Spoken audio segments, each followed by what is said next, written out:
Greetings, folks. Wake up, South Africa. You are listening to the Coffee Conversation. My name is Aphiwe, the other side of the story. How you doing? Good, thank you. This is Dean Haystack, just a guy who gives a damn Aphiwe. What do you like about white people? Nothing. Okay, explain. Nothing. Nothing you like about white I people? like nothing. I'm just kidding.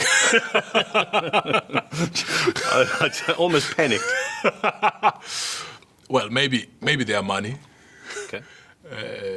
But more meaningfully, though, I would say, if I were to think about what I would like that white people have, and not as in just material, but ways of doing anything, life and all that, I would say, wow, that's a very hard one, really, because you never think about liking white people.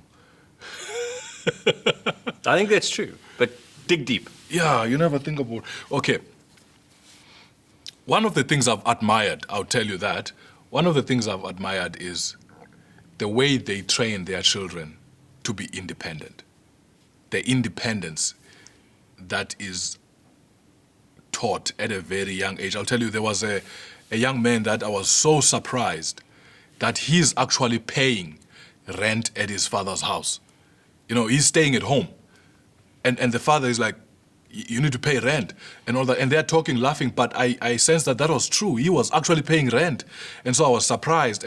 But to get into that and learn exactly what's happening. So white people, they teach their children at a very young age to be financially responsible.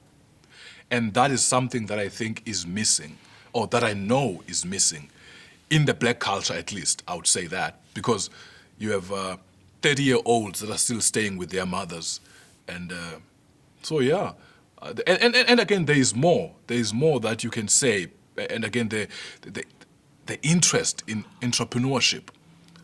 The interest in entrepreneurship, the mindset of white people, as I would observe from outside, obviously, it seems that they feel that there is easy confidence found in starting something.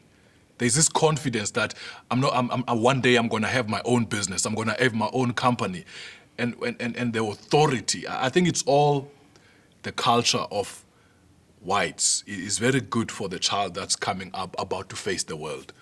I would say that's what I like about white people, if that makes any sense. Makes a lot of sense. No, thank you. I sprung that question on you. So you had no time to think about it. The one thing that you said, I just want to comment on very quickly, is at 30 years old, they don't live it. That's starting to change.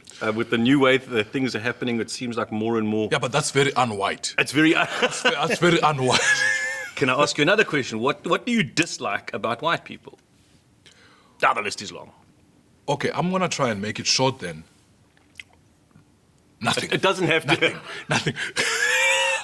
No, there is something that I dislike about white people in general. Even as much as there is a lot that I like, there is also some stuff that I do dislike. And what I've struggled with in my journey of trying to, obviously, getting this conversation going of reconciliation and all that, is the lack of interest. The lack of that sometimes annoys me when someone thinks there is no problem because they are comfortable in their space. When someone thinks there is no problem because where they are at, they are not challenged to actually consider these realities. Whereas, obviously, on the other side, I have to every day live remembering that much of my struggles today are resisted because of how I look. I'm judged before. But when you engage a white person about these conversations of... I'll tell you one story quickly. I think I tell this story a lot. This lady who said, I'm done with white people. I said, why? Because they're just not interested. They're just not interested in even mending anything. It's like, you go, I don't need you anyway. And it's true. Financially, or whatever, you know, white people live in beautiful places, so they don't need, per se, black people. And that, when that is lived out, when they weaponize their whiteness, to not even engage me. Is that how you see it, the term weaponizing the whiteness? And that's not seeing the black people. I would say that because that is actually heavy when it hits on blacks. When you know that we talked about reconciliation in the beginning, when you know that we talked about coming together, and then you actually met with this lack of interest in even doing that, that is like weaponizing your state of comfort, your whiteness, as Julius would say. Julius. So yeah, that's what I would say. I wish could change. That's a very interesting point. The engagement that white people have in transformation is almost absent, I think, in a general sense, certainly in discussion. Sure, there are certain companies that are engaging with it with their own free will. There are many, many non-government organizations and non-profit organizations that are engaged specifically with helping the poor and stuff. But in general society discussion, and I think generally in our minds, most white people, I asked you the other day, or I mentioned the other day, when I wake up, I don't see myself as white, and I don't think about black people. I don't think about black people. When I go out into the streets and I see them, I engage with them, but I don't wake up thinking about them. It's like not my problem. And that's what you're talking about, is that the disengagement, it's not my problem. The distance that is between white and black seems to bother a black person more than it bothers a white person. A white person enjoys the distance, it would seem, while a black person is actually looking for a way to close that gap, a proximity. I'm going to answer as a white person, but not for white people. I can't claim to answer for white people. But as a white person, I disengage. Do I disengage? The disengagement is that I don't think about being white. Maybe that's part of the privilege. I don't, when I wake up in the morning, go, I'm white and I need to go and I don't think about black people. I'm not saying that's right, but that's how it manifests. And I think that's probably a part of the fact that we do have privilege. I think a lot of people who have privilege, regardless, I don't know, the people with privilege who are Indian, the people who have privilege who are colored, the people who have privilege who are black, I don't know if they wake up to the same extent in the mornings and go through the day thinking about the black suffering people in South Africa. And I think there's maybe a strength and a weakness to that. What that says to me in one way is perhaps we aren't sitting around the table going, how do we keep the black people down? We don't think about it. But at the same time, we also don't go, I wonder what I can do to try and fix the situation in the country, because even though I don't think about these people, if we don't fix the country, my grandchildren, my children, my grandchildren, your grandchildren are not going to have a very nice country to deal with in the future. So I think you saying that that bothers you, that it seems as though white people don't think about your suffering, and that's weaponized, is maybe something that we just need to highlight a bit more. No, maybe you are right, but what I'm saying is, you see, I don't live with the fear that white people are busy plotting something against me. I don't live with that fear. Because obviously I see the setup of our country. Black people are more than white people. And that is something that is comforting if you were thinking about somebody who's about to attack you anytime. You know that you've got numbers on your side. So I don't have that fear. But it seems as though I am actually forcing myself into a people that don't care. When I'm trying to fix things, when I'm trying to go for peace, go for reconciliation, it seems as though the other person thinks I need them. You get what I'm saying? You know, even if I need you, but I don't need to see that on your face, that you think I need you. You know that thing, Yeah. I'm looking at you, you're like, I don't need you, you know? So I'm not really worried about that white people are busy plotting something against me. But I am saying black people constantly have to go up to white spaces for their own survival. For their own survival. Maybe that is why it is more, I'm not sure if I'm even saying that correctly, if there is more black people trying to have peace. Yeah, you want to say something? Yeah, how do we make those spaces not considered to be white spaces? How do we make them inclusive spaces? Because I think what you're saying when you say it's a white space, it's a space created by white businesses. It's the factories, it's the restaurants, it's those things. How do we make those spaces not white spaces, but spaces for South Africans, physically and emotionally. Sure. How do we make... You see, I'm not all for this give me your business kind of thing. Let's share it now. Because I know you worked for your business. I know that you worked for your business. So maybe I don't have an answer for that. I was sitting in a coffee shop, and there were some black people and some white people and some colored people, and I sat and I engaged this one colored chap. And what he said is something similar. He says, well, I always have to come to your space. And I look around and I go, why is this my space? Sure, there's a white owner in this incident and in most incidents of those types of businesses. But this is a space where everyone's welcome. So I've got a kind of a disconnect to understanding what a person says when they mean it's a white space. I'm not saying that I'm right in that misunderstanding. I'm saying I disconnect. I don't know what the individual means when I know that it's available to anybody who wants to come. Those coffee shops are mostly in your neighborhood. Sure. Compared to where I come from, to actually come to them. Okay, you say my neighborhood, but just clarify that, because that's in town. No, that's in town. And town is your neighborhood. Well, there's a Pep stores there, and then there's a ShopRite Checkers there, and they're right next to each other. That's kind of what I see. I go, is the ShopRite a black space? I don't know. I'm not accusing. I'm not denying. We're an free country. At the end of the day, anyone can live wherever they want to live. Yeah. Anyone can live wherever they want to live, but the reality is, black people mostly live in the township. Yeah. To come to the coffee shops are in town. White people don't go to the township for a coffee shop. It's too dangerous. Well, it might not be, but that's what we think. It's too dangerous. Yeah, if I go there... That's why I'm not taking that on, because I'm thinking that's just maybe an opinion that you think it's too dangerous. But sure. The reality is, I get a taxi, I come to the coffee shop.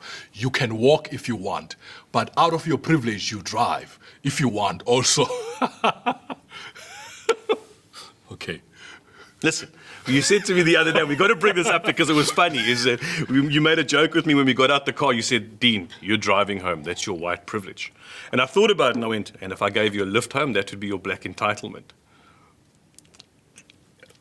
What made none of those in my mind real is the relationship.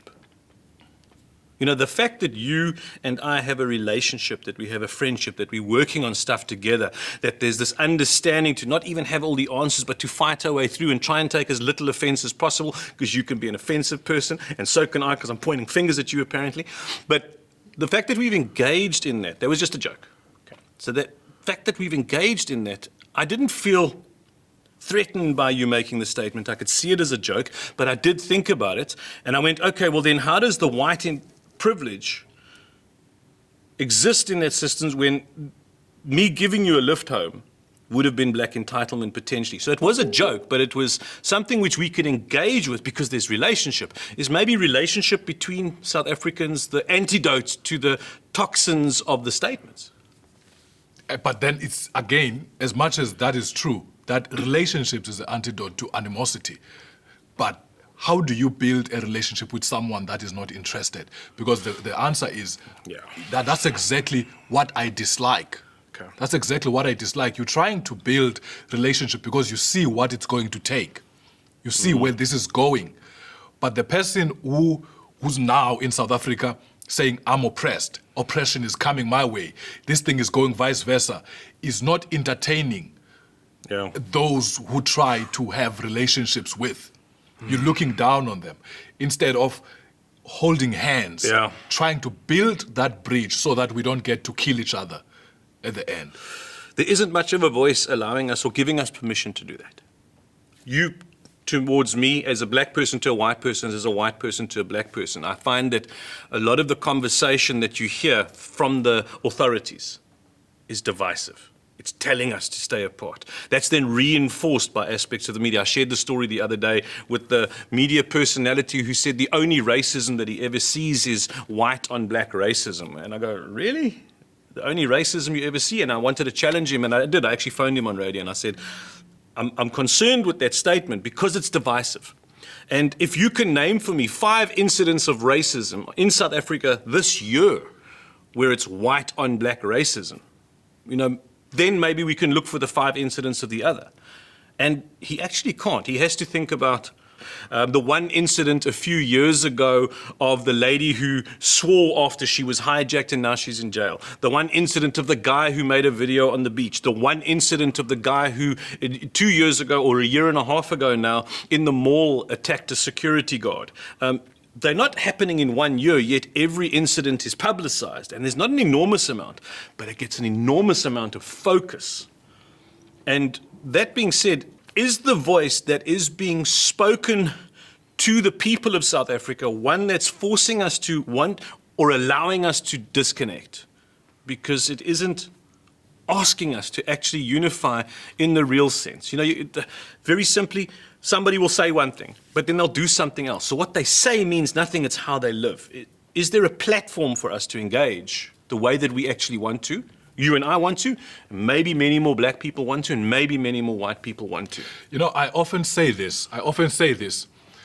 Much of the South African people, they live at work. They live, especially those who have racist experiences. They spend much of their time in their workplaces. And who's the biggest employer? Private sector. And there, the majority of bosses and managers, people who are in authoritative positions, it's white people.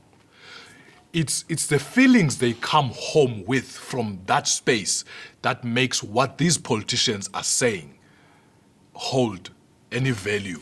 Yeah. It's a Julius Malema, when he comments on the state of affairs in the country.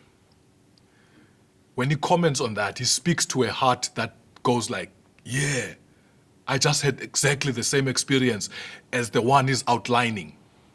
So if we were to build meaningful relationships, it would have to be something that is accommodated for, facilitated in the workspace.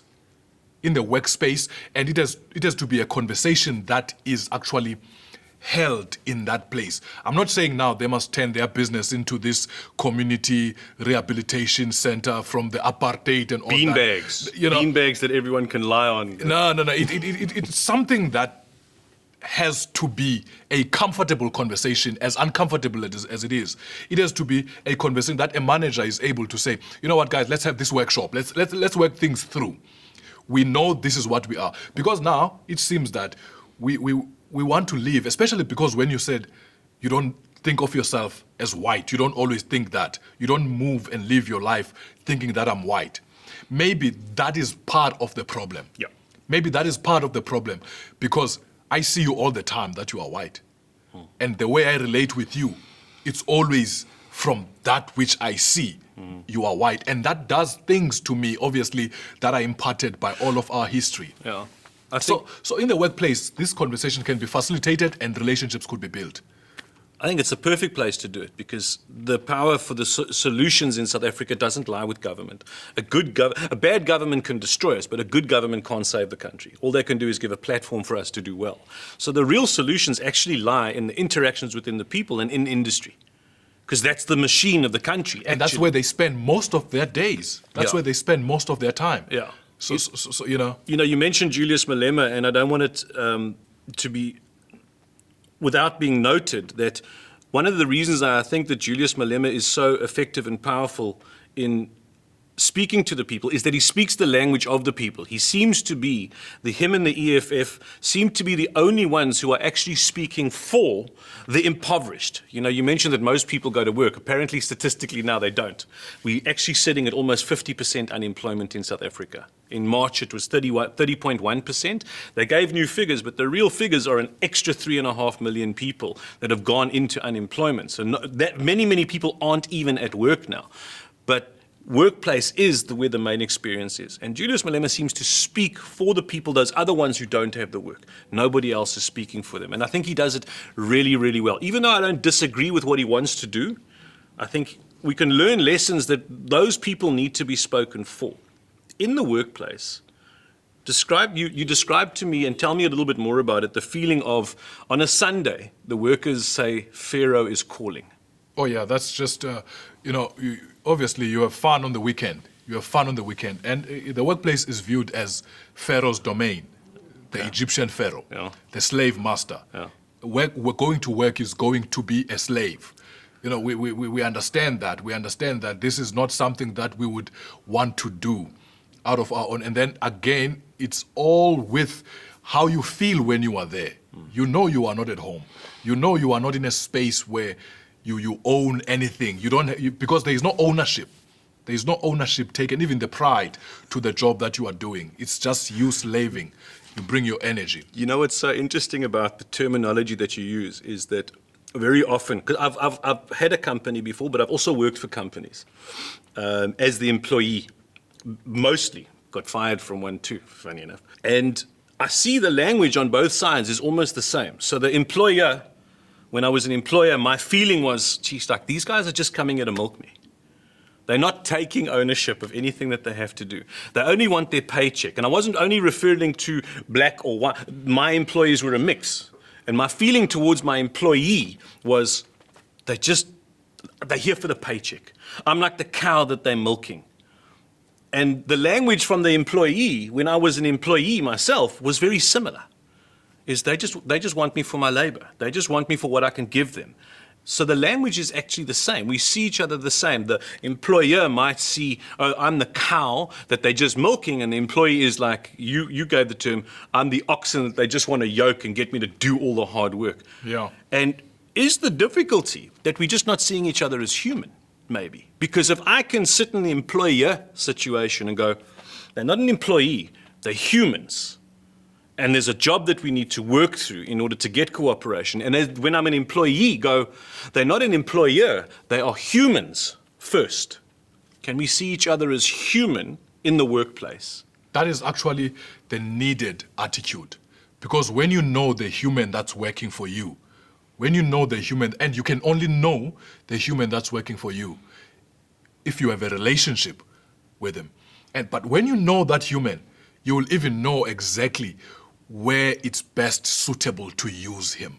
And not just a working relationship, but a human relationship. It doesn't have to be personal, you don't have to be friends, you don't have to go for drinks with each other, but in the interaction, in the business of working with the individual, both the employer seeing the boss, if you like, and the boss seeing the employee, primarily as human. They have needs, they have responsibilities, they have goals, they have competence, they have potential. And maybe they don't have competence, but let's try and find the potential.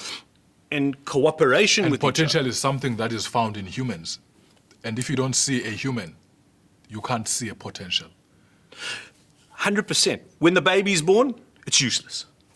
You've had children, I've had children. So those of you who haven't had children, let me just break it down for you.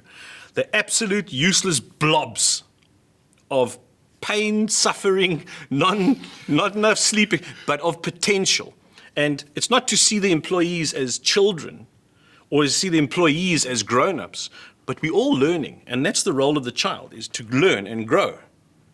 But the potential that we can possibly see in the individual and then try and engage with, perhaps what you're saying is to de-weaponize the white mentality is for us, even if it's not for eternity, maybe it's due that for a season we can wake up in the morning and deliberately go, there's black people out there. There's black people out there. Just because you don't see them, it doesn't mean they are not there.